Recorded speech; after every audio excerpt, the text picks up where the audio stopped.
Hello friends. एक छोटा सा गांव था। बहुत गरीब गांव था। वहाँ के लोगों के पास कोई खास काम धंधा नहीं था। बस जो था अपनी खेती बाड़ी थी और कुछ नहीं था।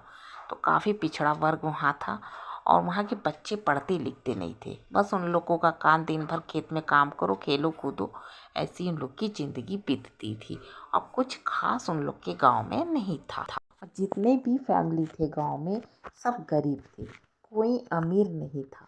तो उस गांव में एक बुढ़ी रहती थी, उसका एक बेटा था। उसने उसको अपने भाई के घर, लड़के के मामा के घर भेज दिया था, जहाँ की वो पढ़ा लिखा। और वहाँ उसने जब अपनी पढ़ाई कंप्लीट करके आया, अपने गांव आया, पूरी गांव में बस वही एक लड़का था कि जो कुछ पढ़ा लिखा था। ज़्यादा तो नहीं पढ़ा था, इंटर हाई बीए तक ही वो किया हुआ था पढ़ाई। लेकिन वो क्या करने लगा, जब गांव में आया देखा कि सारे बच्चे बस फालतू खेलते हैं, पढ़ते लिखते नहीं हैं।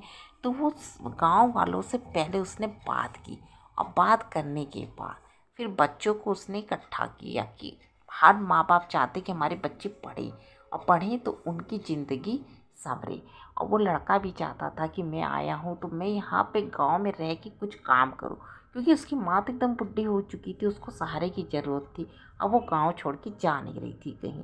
तो उसने वो गांव के बच्चों को पढ़ाना शुरू किया, लोगों से बात की, लोगों को राज़ी किया और फिर सब राज़ी हो गए। तो कुछ लोगों ने अपने बच्चों को भेजना शुरू किया उसके पास। तो वो कुछ बच्चों को कोचिंग पढ़ाने लगा, ट्यूशन कोचिंग जिसको हम लोग कहते हैं। तो बच्चों को इकट्ठा करके वो उन्हें पढ़ाने लगा, घंटा 2 घंटा। तो बाकी जो पेरेंट्स थे गरीब थे, लेकिन फिर भी उसके बदले उसे कुछ पैसे देने लगे। तो जब उसको पैसे मिलने लगे तो और बच्चों से वो बात करने लगा और बच्चों को पढ़ाने लगा। गांव में घूम घूम के सबसे कहने लगा कि अपने बच्चों को भेजिए, आपका फ्यूचर बनेगा, आपके बच्चों का फ्यूचर बनेगा। अब उन लोग को पैसों का इम्पोर्टेंस बताने लगा तो लोग अपने बच्चों को भेजने लगे। और इस तरह से उसका कुछ इनकम हुआ, जिससे उसकी बूढ़ी माँ का भी अच्छे से वो खिला पिला पा रहा था, उनको रख पा रहा था और उसकी भी ज़िंदगी थोड़ी सुधरने लगी। तो वो बच्चों में जब काफ़ी फेमस हुआ, अपने गांव में थोड़ा फेमस हुआ, उसको लोग जब जानने लगे कि हाँ ये अच्छा पढ़ाता है, तो उसने एक छोटा सा स्कूल गांव में खोला। छोटा सा स्कूल उसने जब खोला तो वो बच्चे आके स्कूल में पढ़ने लगे। जब स्कूल में पढ़ने लगे तो वहाँ पे भी उसको कुछ पैसे मिलने लगे। और जब वो उसको पैसे मिलने लगे तो उसकी स्थिति और बदलने लगी। उसको अच्छा लगने लगा कि हाँ जहाँ उसके पास कपड़े नहीं थे अच्छे पहनने को, आज वो अच्छा पहन रहा है, अच्छा खा रहा है, अच्छा सब कुछ कर रहा है। तो स्कूल में भी बच्चे आने लगे और पढ़ने लगे और वो भी मन लगा के पढ़ाता था और भी कोशिश करता था कि मैं कैसे आगे बढ़ूं।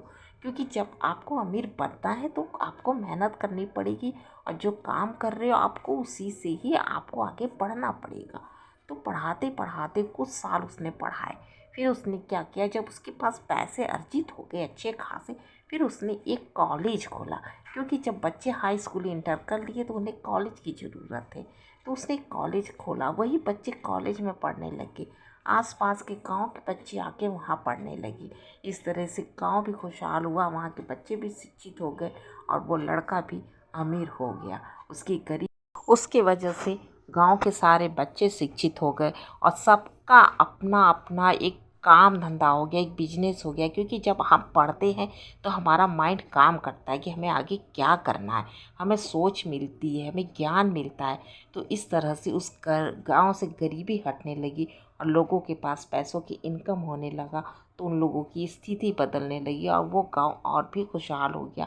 जो उस गांव को कोई जानता नहीं था, उस गांव को लोग जानने लगे। तो फ्रेंड्स, अमीर बनने के लिए आपको दिमाग लगाना पड़ता है। आप ये नहीं कि आप छोटी सी जगह हो तो बस वहीं रह जाओ, आप उसी में ही आप बड़े करने की कोशिश करो। जब आप सोच बदलोगे, आपकी सोच आगे बढ़ेगी, तभी आपकी स्थिति बदलेगी, आपके हालात बदलेंगे और आपकी गरीबी आपसे दूर जाएगी।